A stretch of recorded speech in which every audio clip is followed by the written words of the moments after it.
Приветствую, говорит Макс Вольф.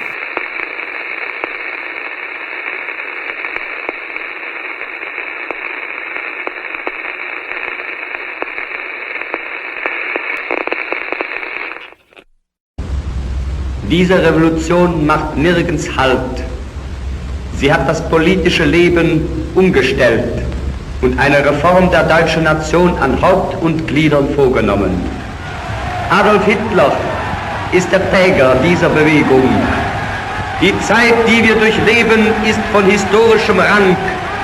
Wir durchschreiten in Deutschland eine Umwälzung von unabsehbaren Ausmaßen. Die Revolution hat sich siegreich durchgesetzt. Ihre Ergebnisse werden in Deutschland einen politischen Zustand herbeiführen, in dem das Volk wieder zu Ehre, Arbeit und Brot kommt. Очень часто в течение первого года существования гитлеровского режима Геббельс заканчивал свои речи словами Ульриха фон Гуттена «Как радостно жить», и у него были все основания радоваться. Дело оставалось за малым – выполнять свой долг. Он начал с 1 мая. В течение 50 с лишним лет это был праздник рабочих социалистов. После революции 1918 года немецкие социал-демократы пытались объявить его общенациональным, но все их усилия пропали даром. Зато теперь Геббельс добился успеха в том, что его предшественникам оказалось не по плечу. Геббельс достиг сразу нескольких целей. Он наглядно показал немецким рабочим, что у них слабые вожаки. Он завоевывал симпатии среди простого люда, а тем, кто еще сомневался, начинало казаться, что национал-социалистическая партия – рабочая партия не только по названию, но и по характеру. Во всех городах и селах проходили манифестации и массовые митинги. Самое грандиозное действие разворачивалось, естественно, в Берлине, где 1,5 миллиона человек заполняли поле аэродрома Темпельхоф. И если погода выдавалась хорошая, все с немалым удовольствием проводили время. А природа настолько благоприятствовала геббельсовским мероприятиям, что немцы даже стали называть погожий денек гитлеровской погодой. В сентябре в Нюрнберге состоялся партийный съезд. От года к году съезды национал-социалистической партии становились все представительнее и представительнее, но еще в сентябре 1932 года съезд больше выглядел как обычный конгресс партии, опасавшийся вызвать неудовольствие полиции. В 1933 году Геббельс не стал себя ни в чем ограничивать. Возможности позволяли ему организовать крупнейшее собрание, какое когда-либо видели в Германии, а может быть и во всем мире. Нюрнберг превратился в палаточный лагерь. За 2-3 дня до открытия сюда прибыло 750 тысяч человек, чуть ли не вдвое больше, чем все население города. Erntedankfest – праздник благодарения за урожай. Он проводился ежегодно в первую неделю октября в маленьком городке Бюкебурге. Геббельс и ему придал общенациональный характер. Он не мог пройти мимо возможности восславить общее дело рабочих и крестьян и нерасторжимую связь города с деревней. Meine Volksgenossen und Volksgenossinnen, zum ersten Male in unserer Geschichte feiert das ganze deutsche Volk heute den Erntedanktag. Dieses Fest geht alle an und alle werden davon erfasst. Wenn in früheren Jahren im dörflichen Kreise der Bauer sein Erntedankfest feierte, so wusste die Stadt nur wenig davon. Aber die Parole von Blut und Boden hat im ganzen Lande die tiefen Zusammenhänge zwischen Stadt und Dorf neu aufgedeckt und damit eine andere Haltung zum Bauerntum im deutschen Volke hervorgebracht. Auch das ist ein sichtbares Zeichen der großen revolutionären Umwälzung, die durch den Nationalsozialismus in Deutschland vollzogen worden ist. Wo ist es möglich, dass Volk und Führung in solcher Art ineinander übergehen und neben und beieinander stehen? Wie Нет нужды говорить, что день рождения Гитлера тоже превратился во всенародное торжество. Он всегда начинался долгим радиовыступлением Геббельса, в котором тот поздравлял фюрера и повторял, что каждый немец должен быть благодарен судьбе за то, что ему довелось жить под правлением такого единственного и неповторимого государственного мужа. Это был триумф Гитлера, что было запечатлено в документальном фильме «Лени Рифеншталь. Триумф воли» 1934 год. В начале картины он, подобно Мессии, спускается с неба из облаков, прилетает на самолете. Его приветствует толпа, которая жаждет спасения. Голос диктора за кадром произносит: «Адольф Гитлер прилетел 5 сентября 1934 года, через 20 лет после начала мировой войны, через 16 лет после начала немецких страданий, через 19 месяцев после начала немецкого возрождения». Показательно, что после триумфа воли в национал-социалистической Германии не было снято ни одного фильма о Гитлере. Он должен был остаться раз и навсегда таким, каким предстал в этой документальной ленте. Его никогда не изображали актеры. Геббельс начал трансляцию на 6 языках. Уже в 1933 году он открывает вещание на Соединенные Штаты, в 1934 году на Южную Африку, Южную Америку и Дальний Восток, а в 1935 на Ближний Восток и Центральную Америку. Думаю, не будет преувеличением сказать, что любимой сферой деятельности своего министерства Геббельс считал кино. У некоторых не самых эрудированных людей может сложиться впечатление, что кинематограф Третьего Райха был представлен пропагандистскими лентами, в которые лишь изредка попадали комедии с участием Мари Кюрек. Как ни странно, но почти все пропагандистские фильмы периода национал-социалистов можно пересчитать по пальцам. В октябре 1942 года на одном из совещаний Геббельс произнес: «Во времена, когда на плечи нации взвален тяжкий груз забот, развлечение приобретает государственно-политическую значимость. Развлечения не могут находиться на периферии общественных процессов, и они не могут не соответствовать задачам нашего политического руководства». Die Stärke eines guten Rundfunkprogramms liegt in der richtigen Dosierung zwischen Unterhaltung, Freude, Belehrung, Erziehung und Politik. Experimente gehören ins Laboratorium und nicht vor die Millionenschar der Rundfunkhörer.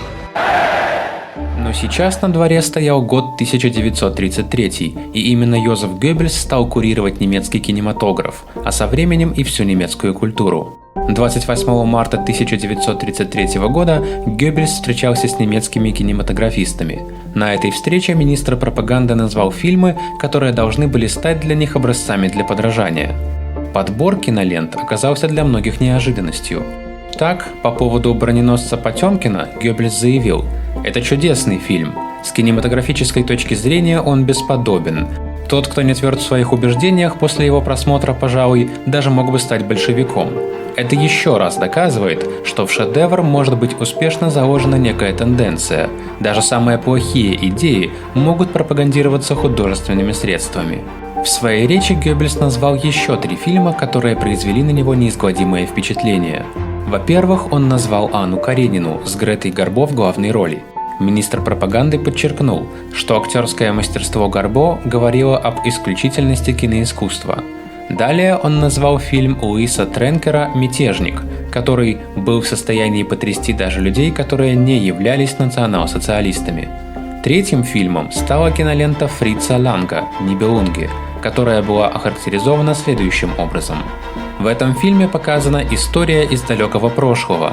Она подана в соответствующей обстановке, но тем не менее фильм является настолько актуальным, что потряс многих бойцов национал-социалистического движения. Из 12 сотен кинофильмов, снятых в Третьем Райхе, подавляющее большинство, 90%, были развлекательными, а не пропагандистскими картинами. Приход национал-социалистов к власти, формирование нового правительства, а фактически создание новой государственности не могли не отразиться на немецком кинематографе. Геббельс, собственно, этого и не скрывал. Впредь искусство может быть возможным только тогда, когда оно уходит своими корнями в национал-социалистическую почву. Показательно, что Гитлер и Геббельс, считавшие, что кинематограф непременно нужно использовать для политической пропаганды, расходились в методах. Гитлер отдавал предпочтение открытым, прямолинейным способам пропаганды, то есть созданию политических фильмов. Геббельс отдавал предпочтение иному методу. Как уже говорилось, из 1200 кинокартин, снятых в Райхе, лишь некоторая часть имела откровенно пропагандистский характер. Остальные ленты были художественными фильмами, причем большинство из них популярно-развлекательными. Между тем, Геббельс стремился к тому, чтобы каждый из фильмов нес конкретный политический посыл. В большинстве кинолент Третьего Райха не было ни вскинутых правых рук, ни свастик, ни громогласных возгласов «Хайль». Собственно, многие зрители полагали, что они смотрели старое доброе кино. Немецкий кинематограф тех лет пытался избежать реалистического изображения жизни. Зрителю предлагалась некая идиллия, некая идеализированная картинка. Геббельс пытался показать, что национальная революция закончена, а потому предпочитал методы косвенной пропаганды. Но отнюдь не все были согласны с подобным подходом. Идеолог национал-социалистической партии Альфред Розенберг, который безуспешно пытался оспорить притязания Геббельса, не раз предпринимал попытки очернить в глазах Гитлера любимых режиссеров министра пропаганды. В своем дневнике Розенберг 11 декабря 1939 года не без внутреннего злорадства сделал запись о том, что Гитлер критиковал политику, которую проводил Геббельс в сфере кинематографа. Некоторое время спустя Розенберг сделал в дневнике новую запись. Доктор Геббельс, который настаивает на духовном ведении войны, вероятно, найдет понимание у левантийцев, но не у немецкого народа. Розенберга возмущало, что даже накануне Второй мировой войны в кинотеатрах шли проанглийские фильмы, а также показывались киноленты, которые якобы были созданы в соответствии с парижскими образцами. Геббельс прекрасно понимал, что навязчивая и открытая политическая пропаганда не достигнет своей цели. Политические требования и идеологические лозунги должны были быть неявными, замаскированными жизненными ситуациями. Изображение проблем, существование которых в Третьем Райхе Геббельс все-таки допускал, должно было быть веселым и в то же время нравоучительным. Только что оказавшийся на вершине власти Йозеф Геббельс любил рассказывать весной 1933 года о том, как они вместе с Гитлером в минуты отдыха направлялись в близлежащий кинотеатр, чтобы расслабиться и забыть там про трудности прошедшего дня. Между тем, придя к власти, Гитлер и Геббельс не изменили своим привычкам. Они продолжали постоянно смотреть кино. Обычно вечером они просматривали по 3 кинокартины. Нередко еще одна лента демонстрировалась рано утром, до завтрака. Адъютант Гитлера Шауб как-то пожаловался режиссеру Файту Харлану. Фюрер прямо-таки ненасытен, имея в виду количество кинокартин, которые он просматривал за день. Сам же Геббельс превратил свою страсть в профессию. Как министр пропаганды он смог реализовать свои честолюбимые замыслы и сделать немецкое кино своим личным делом. Он видел каждую ленту, которая была снята в Германии. Сразу же после того, как Геббельс 13 марта 1933 года стал имперским министром народного просвещения и пропаганды, он занялся реорганизацией немецкого кинематографа. В то время немецкую киноиндустрию едва ли можно было назвать процветающей. Из страха перед национал-социалистами многие еврейские производители кино не рисковали начинать новые проекты. Было не исключено, что новые власти могли их просто-напросто запретить. Кроме этого, ходили слухи, что в ближайшем будущем в Германии останутся только пропагандистские фильмы. Опасения были, скажем прямо, беспочвенными. Кроме политических опасений, немецкое кино очень сильно страдало от сугубо экономических последствий депрессии 20-х годов. В те годы разорилось огромное количество немецких киностудий. Между 1924 и 1928 годами задолженность 10 ведущих немецких киностудий составляла 122 миллиона марок. Чтобы рассеять страхи кинематографистов, Геббельс 28 марта встретился с ними в отеле «Кайзерхоф». Он произнес сенсационную речь. Все присутствовавшие на встрече не могли поверить своим ушам.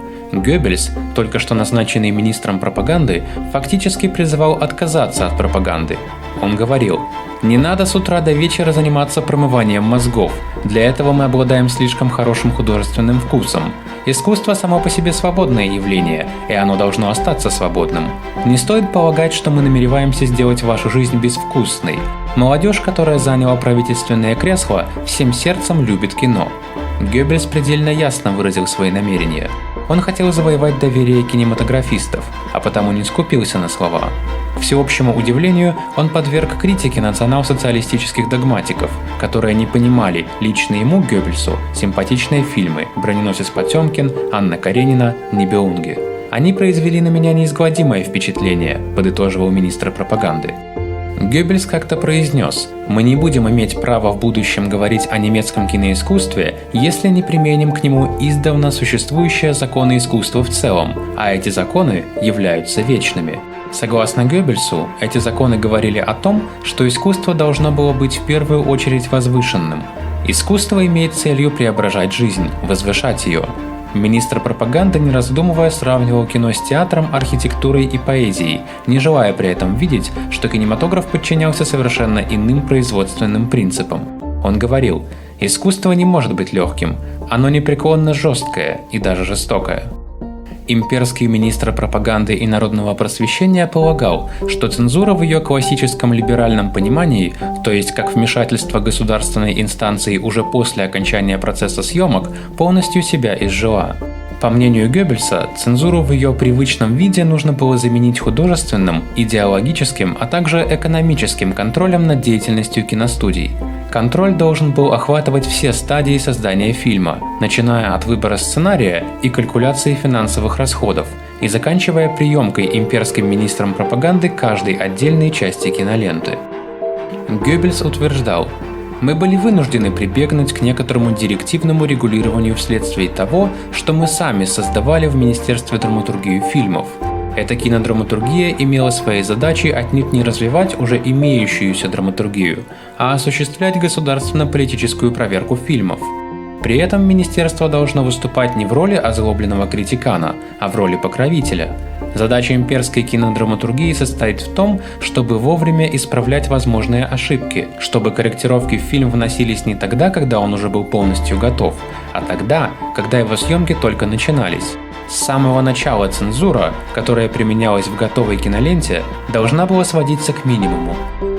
Несмотря на то, что за Гитлером в Третьем Райхе было, что называется, последнее слово, в вопросах кинематографа он предпочитал быть наблюдателем, который изредка критиковал и давал советы. При этом сам Геббельс ничуть не стеснялся активно вмешиваться в процесс киносъемок. Как имперский министр, в чьем ведении находился немецкий кинематограф, он сам распределял темы, назначал для съемок тех или иных фильмов режиссеров, к некоторым фильмам даже подбирал актеров. Геббельс фактически руководил съемками отдельных кинолент. Но, разумеется, это относилось отнюдь не ко всем фильмам. В первые месяцы пребывания у власти Геббельс не раз гневно обрушивался на конъюнктурщиков от кинематографа, которые, подстраиваясь под новый режим, охотно показывали на киноэкране марширующих штурмовиков. Министр пропаганды безжалостно высмеивал их. «Я не видел, чтобы господа режиссеры выросли среди этих масс. В любом случае, мы все равно намного лучше понимаем, как надо управлять массами». Впрочем, многие кинематографисты смогли ощутить на себе влияние национал-социалистов задолго до 1933 года. Например, Геббельс, являвшийся тогда еще только гауляйтером Берлина, искусно организовал восстание публики, которая была недовольна экранизацией романа Ремарка «На Западном фронте без перемен». Период 1933-1936 годов был для НС-режима самым трудным и опасным. Западноевропейские плутократы, вспоминал Геббельс это время, встали перед выбором – разрушить немедленно и до основания Новую Германию или попытаться достичь прочного мира. В те дни альтернатива еще существовала. Важным рычагом европейской политики была Лига наций. Гитлер был невысокого мнения об этом учреждении, которое было создано после Первой мировой войны с целью обеспечения мира и взаимопонимания между народами. Когда Лига наций впервые с возникновения Третьего Райха собралась в виде Генеральной Ассамблеи, в которой Германия могла принимать участие, он не хотел, чтобы его министр иностранных дел, барон Константин фон Нойрат, который занимал эту должность еще при Папене и Шлейхере, отправлялся в Женеву один. Вероятно, Гитлер также заметил определенную досаду у своего министра пропаганды и хотел приободрить его каким-нибудь доброжелательным жестом. «Нет ли у него желания провести несколько дней на Женевском озере?» – спросил он его. Когда Геббельс узнал, о чем шла речь, он с радостью согласился. Старожилы Министерства иностранных дел возмущались узурпацией власти Геббельсом, но не склонный к активным действиям Константин фон Нойрат пошел на поводу у министра пропаганды. Геббельса для этой миссии повысили до ранга особого уполномоченного германской державы и прикомандировали к официальной немецкой делегации во главе с фон Нойратом. С этим консервативным дипломатом старой школы, который был на поколение старше его и состоял на дипломатической службе еще при императоре, Геббельс прекрасно нашел общий язык. Он характеризовал его как человека, которого я всегда высоко ценил, несмотря на его идеологические воззрения, в корне отличающиеся от моих. Геббельс прибыл в Женеву в конце сентября 1933 года. Демократические принципы Лиги наций вызывали у него отвращение. В Женеве немецкая делегация находилась в центре всеобщего внимания. Это был первый раз, когда официальная делегация национал-социалистического правительства, в которую входили два важных министра, появилась на Всемирном форуме. Нойрат был известен в этих кругах, но на Геббельса, о котором международная пресса распространила так много негативного, смотрели с удивлением, как на экзотического чужеземца. Геббельс взял с собой в качестве провожатого своего государственного секретаря Ханке и своего адъютанта принца Фридриха Кристиана zu Schaumburg-Lippe. Принц был исключительно полезен из-за его превосходных знаний всех вопросов протокола. Геббельс настойчиво поучал своих провожатых, как сообщает принц в своей книге. «Мы все должны быть очень собранными. Здесь, в Женеве, вокруг нас представлено все, что враждебно настроено к нам в этом мире. Мы не можем проявить даже самую незначительную слабость. Мы здесь исключительно для того, чтобы добиться максимально возможного для Райха. Наше ведомство, наша партия, наша должность – все это не играет ни малейшей роли. Здесь речь идет о Германии и ни о чем ином». Но уже по дороге из отеля «Карлтон» к зданию Лиги наций произошла первая неурядица. Шаумбург на заднем сиденье машины посадил министра слева, а сам сел справа. Когда он заметил это и хотел попросить остановиться, чтобы поменяться местами, было уже слишком поздно. Геббельс махнул рукой.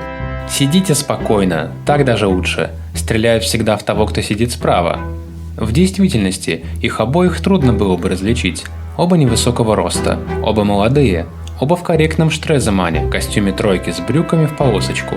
В руке черная шляпа-цилиндр и перчатки. Геббельс прихрамывал, как всегда в таких случаях, заметнее, чем обычно, сообщается далее в описании принца.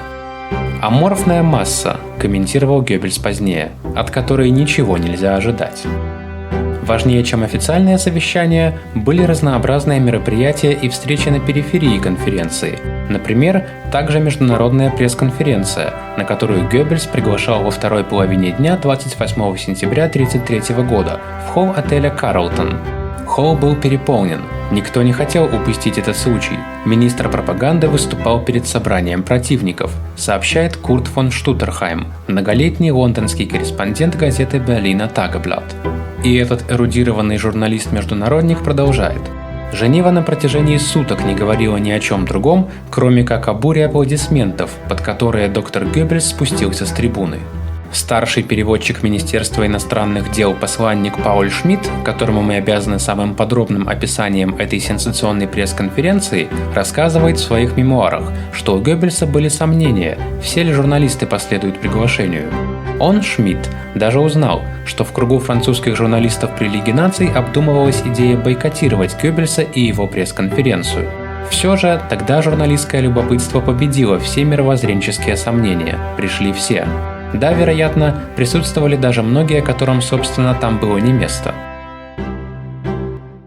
Ich bin der festen Überzeugung, der Frieden in Europa muss erhalten bleiben.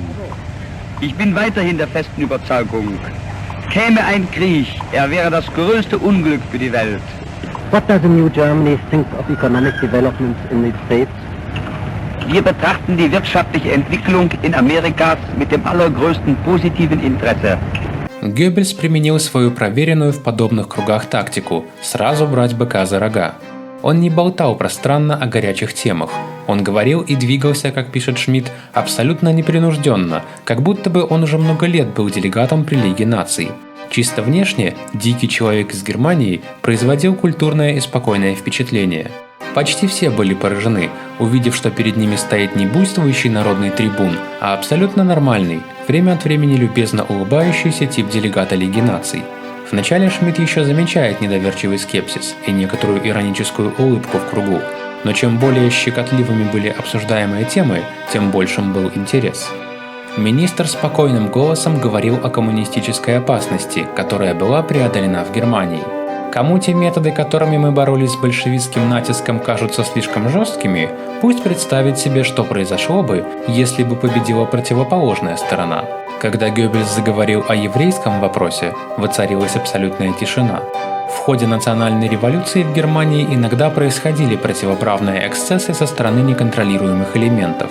На следующий день это заявление под сенсационными заголовками было представлено в иностранной печати, в то время как следующее предложение, как отмечает Шмидт, было всюду несколько стыдливо пропущено. Оно звучало так: «Но нам кажется непонятным, что зарубежные страны отказываются принимать эмигрирующий из Германии избыток евреев».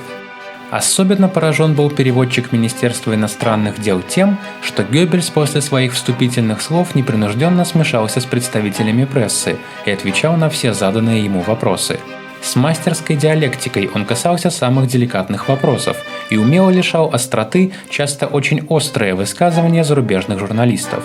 Это было, естественно, чистой диалектикой. Все же, однако, его мастерство вызвало у очень восприимчивых к таким вещам международных журналистов многократное, даже если и неохотное признание.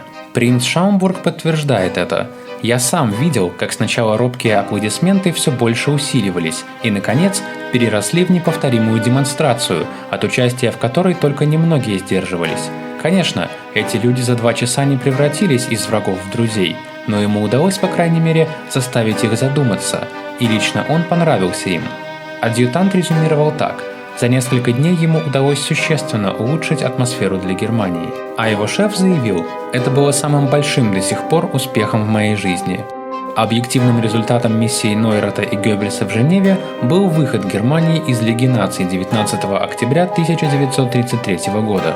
Тем самым была решена судьба этого с самого начала нежизнеспособного учреждения, которое в дальнейшем тихо уснуло вечным сном. В течение беседы уже в январе 1944 года, вспоминает фон Оффен, Геббельс сообщил мне об одном из эпизодов на периферии этой неожиданной прогулки на Женевское озеро, которую он считал исключительно характерным. В Женеве некая скучающая англичанка, имя которой министр не хотел называть, содержала политический салон. Она, эта леди на Женевском озере, хотела достигнуть в международной политике следующего: в ясном понимании большевистской опасности примирения или еще лучше союза между монархической Англией и национал-социалистической Германией. С этой целью она пригласила руководителя британской делегации сэра Джона Саймона, национал-либерального шефа Foreign Office и обоих министров из немецкой делегации, Нойрата и Геббельса, на светское мероприятие в ее салоне. Обе стороны приняли приглашение. Такое ни к чему не обязывающее установление контактов вполне устраивало Гитлера. Оно совпадало с намеченной им в Mein Kampf линией внешней политики, как он ей также следовал через его тогдашнего внешнеполитического советника, бывшего торговца шампанским Риббентропа, с заключением англо-германского морского соглашения. Перед этой важной встречей в Женеве Нойрат и Геббельс подробно обсудили свой образ действий. «Это были ценные указания, которые я получил», — говорил Геббельс. «В какой-то мере первые инструкции об обращении с английскими государственными деятелями». В заключении этого предварительного обсуждения Нойрат сказал: «И теперь вы сделаете это. Вы лучше умеете говорить, чем я. И наша хозяйка ведь определенно пригласила национал-социалиста, каковым я себя никак не могу назвать». Беседа с сэром Джоном, которую действительно вел практически только один Геббельс, началась очень благоприятно. «Старому господину, — говорил Геббельс, — я, кажется, понравился, и должен сказать, что на эту симпатию я отвечал полной взаимностью. Но всякий раз, когда беседа подходила к моменту, в котором можно было бы достичь конкретного согласования обоюдных мнений, сопровождающий лорда Саймона, имя которого Геббельс при обязательном представлении естественно не узнал, в большинстве случаев бросал неделовое и всегда язвительное замечание, которое останавливало беседу и мешало сердечной атмосфере, которая развивалась между английским лордом и немецким революционером. «Он делал это в таком надменном и намеренно враждебном тоне, — говорил Геббельс, — что это регулярно мешало ходу беседы, даже если мне не было тяжело опровергать эти бестактные утверждения из репертуара, направленной против нас еврейской враждебной агитации».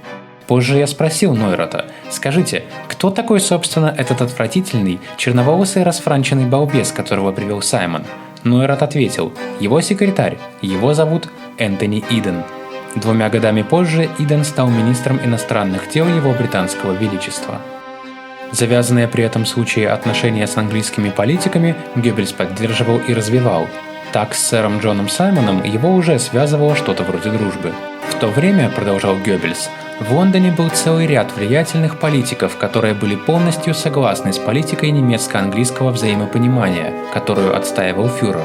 При этом он вовсе не имел в виду сэра Освальда Мосли, который там со своими чернорубашечниками больше навредил бы Германии, чем помог.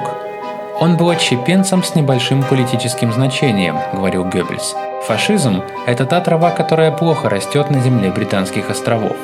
Он скорее имел в виду тех консерваторов, которые не только из искренней симпатии к Германии, но и по причинам политической целесообразности настаивали на тесном кооперировании с Гитлером, хотя у них не было с ним идеологически ничего общего. Он назвал также такие имена, как лорды Ридлсдейл, Бивербрук, Кимсли, Лондондерри и Ротемир. Трех последних из вышеупомянутых он всегда охотно принимал в своем доме. Роттермир, владелец влиятельной газеты Daily Mail, уже вскоре после прихода национал-социалистов к власти отправил в Германию своего главного репортера Уорда Прайса, который стал первым иностранным журналистом, взявшим личное интервью у Гитлера. Оно очень значительно способствовало смягчению распространенной в общественном мнении Англии антипатии к национал-социалистической Германии. Фон Оффен отмечает в дневнике от 16 марта 1944 Геббельс снова заговорил на данную тему, которую он только что при посещении Бергхофа интенсивно обсуждал с Гитлером. При этом ему была поставлена трудная задача вбить своей пропагандой клин между Черчиллем и его консервативной партией, особенно его важнейшими собратьями по сословию в ней. Геббельс видел здесь немного шансов на успех, но все же взялся за дело, так как это была, очевидно, единственная возможность политического решения в этой войне, которую Гитлер еще тогда видел. Геббельс вздохнул. «Это трагедия», — заметил Геббельс, что в то же самое время, когда британским премьером является фанатичный упрямец и полуамериканец, на троне Англии сидит, я выражусь дипломатично, наименее одаренный талантами король, который когда-либо носил корону Великобритании. Если бы его старший брат Эдуард Винсдорфский еще был сегодня на троне, если только при его правлении вообще бы дошло до этой войны, то он давно сделал бы решающий шаг, и наши оба народа боролись бы бок о бок против большевистского врага всего мира, вместо того, чтобы терзать друг друга. Эдуард не позволил бы этому ужасному спектаклю стать реальностью. Он был дальнозорным, умным и при этом современным монархом. Во время его тогдашнего визита в Берлин я 2 часа беседовал с ним, и я должен признаться, что эта встреча относилась к самым сильным впечатлениям моей жизни. В нем удивительная для англичанина прогрессивность сочеталась с большой политической мудростью. Он ясно осознал значение социальной проблемы и необходимость ее справедливого решения как ключа к проблемам нашего столетия, и поэтому с такой живостью интересовался всеми нашими успехами в этой области. Но, видимо, именно это и сломало ему шею, заметил Геббельс. Он должен был исчезнуть, так как он был слишком умен, слишком прогрессивен, слишком социален и слишком симпатизировал немцам. Министр, говоря об этом, пришел в ярость. И не говорите мне о его мезальянсе с этой миссис Симпсон. Неужели этот мезальянс действительно был причиной, которая помешала бы ему править народами Великобритании? Разве мало было уже других мезальянсов в Англии? Или английский трон не был уже окружен совсем другими скандалами? Нет, Эдуард должен был идти прочь, так как его политика была бы благом для находящихся под его правлением народов и для всей Европы, но принесла бы вред одной очень маленькой клике. Так что судьба должна была пойти своим чередом. Эдуард будет играть в истории исключительно трагическую роль монарха, который смог бы сохранить Англию от крушения, но которому, как губернатору Багамских островов, пришлось лишь безучастно смотреть, как Британская империя и, вероятно, Европа и Запад вообще превращаются в руину. Один из британских лордов, лорд Роттермир, сделал Геббельсу чрезвычайно серьезное и совершенно конкретное предложение – организовать для него лекционный тур по Англии. Он выступал бы тогда только в небольшом кругу, в клубах или в частных обществах, очень непринужденно, как он делал это в своем собственном доме, когда у него были английские гости. Естественно, разъяснял Геббельс, и при этом на его лице на мгновение возникала озорная улыбка, мои объяснения в этом формате очень существенно отличались бы от моих выступлений в Шпортпаласте. Они скорее были бы похожи на его рассуждения во время пресс-конференции в Женеве. «Я убежден», — продолжал он, что после 4-недельного лекционного тура, как Роттермир и я планировали его, волна симпатии и понимания нас прошла бы по рядам верхних слоев общества Англии. Но из этого ничего не вышло. Прежде всего потому, что Геббельс не знал английский язык, и у него теперь уже не было времени, чтобы хорошо выучить его. «Если бы я в молодости посещал вместо классической гимназии реальную гимназию», так закончил он, с сожалением пожимая плечами, вероятно, все было бы совсем по-другому. Тем не менее, Геббельс пытался воздействовать на иностранную публику посредством печати. По некоторым независимым исследованиям, официальные подсчеты никогда не производились, Министерство пропаганды приобрело или содержало более 350 газет во всем мире, не считая еще 300 немецкоязычных. Лишь в одном отдельном случае Геббельс открыто признался, что не находит способа возобладать над общественным мнением. Речь шла о Соединенных Штатах. В своих циркулярах он подчеркивал, что влияние на американское общественное мнение было для национал-социалистов делом первостепенной важности. Пропаганда образа Германии должна осуществляться с учетом того, что американская пресса настроена явно враждебно к НС Германии, говорил он. Но дело, по его мнению, осложнялось еще тем, что им нечего было противопоставить. В Соединенных Штатах все виды официальной пропаганды развиваются давно и достигли высокой степени эффективности. Так, например, Геббельсу казалось, что имело смысл настроить американцев против французов, постоянно напоминая, что те отказываются выплачивать свои военные долги. Точно так же он всерьез искал способ внушить американцам мысль о расовой близости англосаксов и немцев. Но он не обманывал себя надеждой на ощутимые результаты. Когда мы имеем дело с североамериканской печатью, мы должны ясно представлять себе, что получить важные материалы будет предельно трудно, несмотря на наш в целом правильный, сильный финансовый подход. Возможно, в некоторых случаях мы добьемся расположения тех или иных редакторов или корреспондентов, но решающего влияния мы можем достичь лишь путем финансового участия в издании, то есть уже опробованным нами методом. Впрочем, кое-что назревало уже и в самой Германии. Генералы были недовольны тем, что Гитлер создал свою личную армию, и дали фюреру понять, что его штурмовые отряды должны быть или расформированы, или, по крайней мере, уменьшены до безопасной численности. Особую ненависть вызывал в них Эрнст Рём, начальник штаба СА, и они желали избавиться от него навсегда. Гитлер и в самом деле избавился навсегда и от Рёма, и от сотен других главарей СА во время Ночи длинных ножей, чистки 30 июня 1934 года. Закулисное действие так и не стало достоянием публики. Сам фюрер долго колебался, к кому ему примкнуть, то ли к армии, то ли к самому радикальному кругу своей партии, уже проявлявшему признаки открытой нелояльности. В тот вечер Йозеф Геббельс объявил по радио о заговоре Рёма и о справедливом наказании, постигшем негодяев. Гитлер сам участвовал в подготовке информации об этом, как его потом назвали в зарубежной печати, внутреннем деле.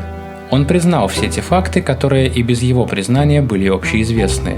Через несколько дней, 11 июля, Геббельс мог сказать: «Правительство не пытается скрыть от общественности те свои действия, которые, вероятно, могли бы стать объектом критики. Оно предпочитает действовать открыто, чтобы люди сами могли убедиться в необходимости принимаемых мер». В 9 часов утра 2 августа голос Геббельса вновь прозвучал на немецком радио. На этот раз сообщение было коротким. Рейхспрезидент Гинденбург покинул этот мир. Несколько часов спустя после кончины Гинденбурга армия была приведена к присяге на верность Адольфу Гитлеру. 16 марта 1935 года Министерство пропаганды пригласило немецких и иностранных журналистов на пресс-конференцию, где доктор Геббельс должен был выступить с заявлением чрезвычайной важности. В небольшом конференц-зале собралось около сотни человек, и через несколько минут ожидания вошел торжественный и значительный Геббельс. Он зачитал новый указ Гитлера о восстановлении всеобщего воинского обучения и призыве новобранцев в создаваемые вооруженные силы численностью в 12 армейских корпусов, что было равно 36 дивизиям. Германия с недоумением наблюдает за тем, как повели себя европейские столицы после опубликования указа о возрождении вермахта. Нам казалось, что мир воспримет эти события с явным облегчением и чувством удовлетворения. Германия совершенно открыто заявляет о своих намерениях, и это является необходимым, если не обязательным условием для логичной и плодотворной оценки международного положения. Долгое время утверждалось, что Германия скрытно перевооружается, и это вызывало беспокойство официальных кругов за рубежом. Не раз высказывались пожелания, чтобы Германия раскрыла свои тайны. Сейчас, по мнению Геббельса, пожелание исполнилось. Исторический шаг фюрера заключается в том, что он положил конец всяческим спекуляциям. Теперь миру известно действительное положение вещей. 3 января 1936 года Франклин Рузвельт выступил перед Конгрессом США с речью: «Пришло время, когда американский народ должен обратить внимание на растущее зло, на явную агрессию, рост вооружений, утрату стойкости, то есть на положение, которое порождает предпосылки, ведущие к трагедии всеобщей войны». Доктор Геббельс был первым, кто осознал, что появился противник, представлявший серьезную угрозу Гитлеру и его планам. Уже в вечерних газетах 4 января по его директиве был напечатан комментарий к речи Рузвельта: «Американскому ли президенту заботиться о делах в Европе?». Следующий шаг Гитлера начался таинственно. Около 7 часов вечера 6 марта 1936 года несколько служащих Министерства пропаганды были вызваны на работу. Никто не знал, что происходит. Когда они прибыли, им сообщили только то, что им запрещено пользоваться телефонами и покидать здание. Лишь приближенные к Геббельсу люди были в курсе о предстоящих событиях. Тем же вечером ведущие представители немецкой печати получили приглашение явиться к 8 часам утра следующего дня в Помпейский зал на важное совещание. Были также приглашены несколько иностранных корреспондентов. Сразу же возникло множество толков. Все гадали, что кроется за приглашением.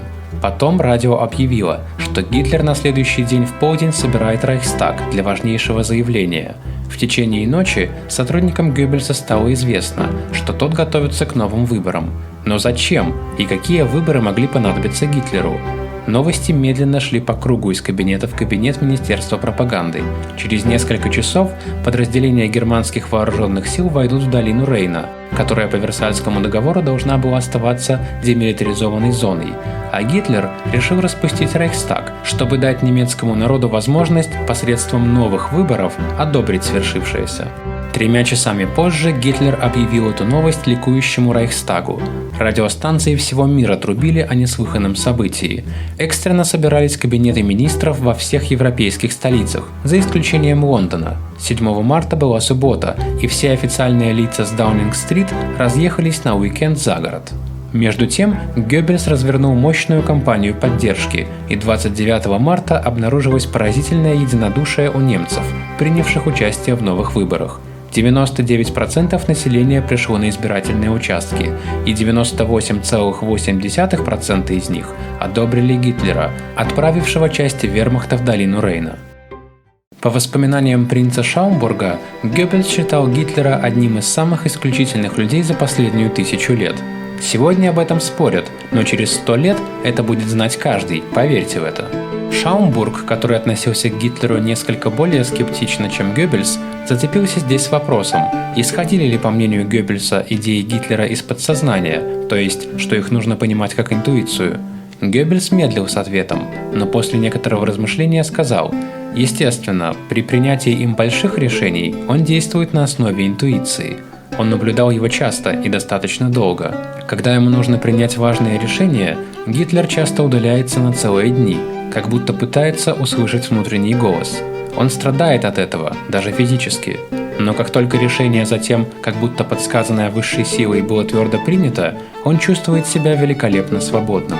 Это ожесточенная борьба, но потом совершенно неожиданно становится твердо установленным, что должно произойти. Геббельс закончил эту беседу о Гитлере признанием: «Иногда мне жутко рядом с ним». Геббельс, несмотря на то, что борьба за власть осталась позади, все равно часто выступал на публике. Вот как характеризует это его ближайший сотрудник фон Оффен. Помимо выступлений перед многотысячными толпами, Геббельс выступал также и в узком кругу. Эта последняя форма была для Геббельса самой любимой. Здесь он мог пользоваться изобилием своих знаний, и здесь он мог позволить играть всем его способностям, не только красноречия, но и искусство убеждения. Здесь проявлялся весь блеск его риторики, здесь он не должен был обращать внимание на вкус и реакции масс. Здесь он был полностью в своей стихии, остроумный и с чувством юмора, охотно-ироничный. Эти собрания происходили в большинстве случаев, в соответствии с их характером, в одном из меньших салонов дворца принца Леопольда, позже также на Герман-Гёрингштрассе в доме номер 20. Он любил форму непринужденного собрания, почти фамильярного. так что его собеседники действительно чувствовали себя как таковые, а вовсе не как получатели приказа, и верили основному содержанию его рассуждений, которое можно резюмировать так. Здесь, где все мы среди своих, об этом можно говорить открыто. Он каждый раз говорил своим слушателям ровно столько, сколько они должны и могли были услышать. Но это все равно было больше, чем было написано в газетах. Люди чувствовали, что их воспринимают всерьез, считают важными.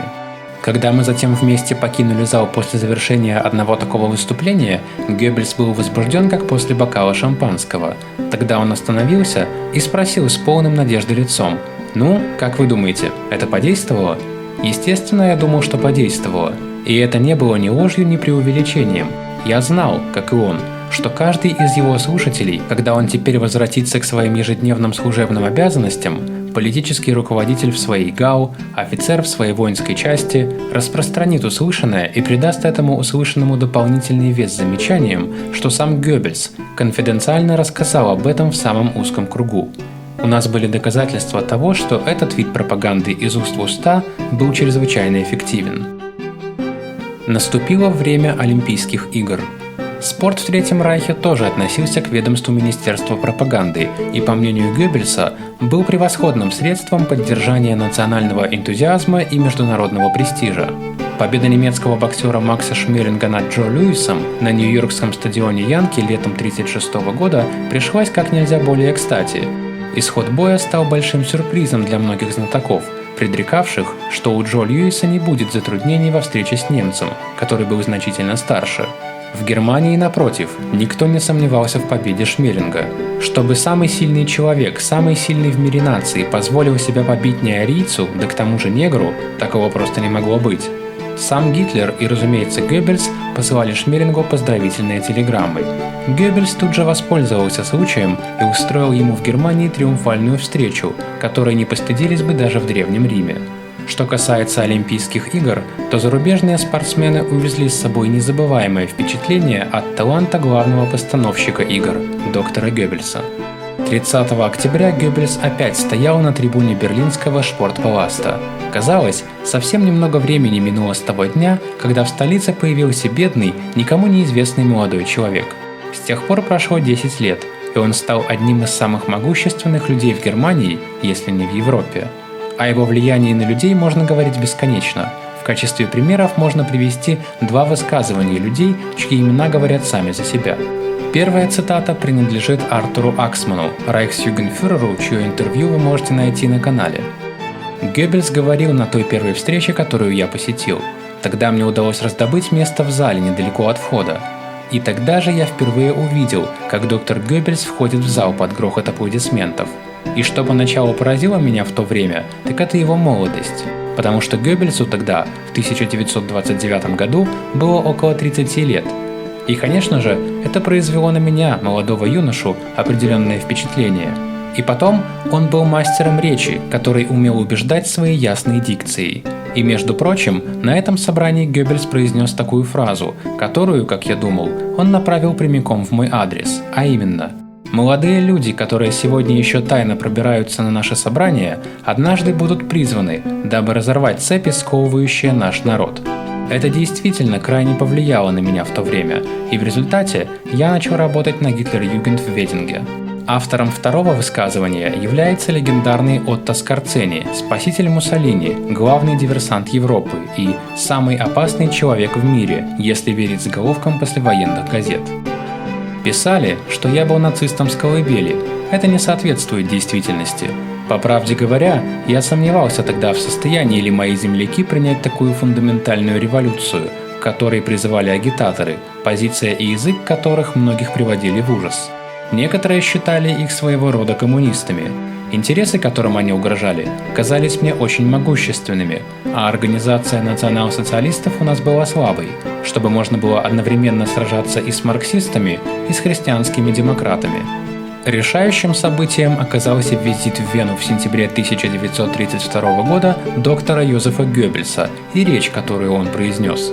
Деятельность Национал-социалистической рабочей партии Германии тогда еще не была запрещена, поэтому собрание, проходившее на катке Энгельмана под открытым небом и при исключительно теплой погоде, имело огромный успех. Сколько стояло нас, сжатых толпой, на месте, куда мы обычно приходили кататься на коньках или смотреть на олимпийских чемпионов? Безусловно, более 20 тысяч человек.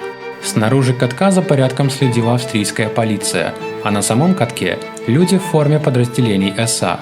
Флаги со свастикой, пение и церемониал придали этому митингу великолепное оформление. Венская публика считалась трудной. Ораторы часто выслушивали от нее упреки в свой адрес. Однако Геббельса не прервали ни разу. Даже многочисленные торговцы бутербродами и охлажденными напитками, которые обычно очень громко зазывали покупателей, в тот день безмолвствовали. Речь Геббельса длилась более 2 часов. Более всего меня поразил тот факт, что это было выступление, совершенно лишенное демагогии. Сделанный им анализ международной ситуации, жалкого состояния после Версальской Европы, пустых межпартийных конфликтов, а также позиции Австрии в отношении Германии был серьезным, абсолютно логичным и опирался на факты и волю людей к объединению. Оратор имел огромный успех. Во время митинга не произошло ни одного инцидента. Признаюсь, что подобно многим моим землякам, я присоединился к национал-социалистическому движению уже через несколько недель. Но вернемся в Шпортпаласт. В своем выступлении Геббельс говорил о прошедших годах, как бы оглядываясь на пройденный путь. Он рассказывал, как в 1926 году фюрер приказал ему ехать в Берлин, и как он был рад подчиниться. Гитлер слушал его речь у себя в рейхсканцелярии и понимал, что Геббельс слегка перестарался. Он усмехнулся и сказал своему окружению: «Давайте преподнесем доктору сюрприз». Через четверть часа он неожиданно стоял рядом с Геббельсом и произносил короткую импровизированную речь. Гауляйтер вовсе не был так уж рад ехать в Берлин, как сейчас притворяется, тем более значительным следует признать его победы. «Без вас я никогда не смог бы завоевать Берлин, мой дорогой доктор Геббельс», — говорил он с теплом. «Без вас я никогда не смог бы создать наш пропагандистский механизм, самый мощный в мире. Я знаю, что вы сейчас испытываете, мой дорогой доктор Геббельс. Я так же, как и вы, взволнован нашими успехами. Но мы ими в первую очередь обязаны вам. Ваше имя никогда не исчезнет из истории Германии».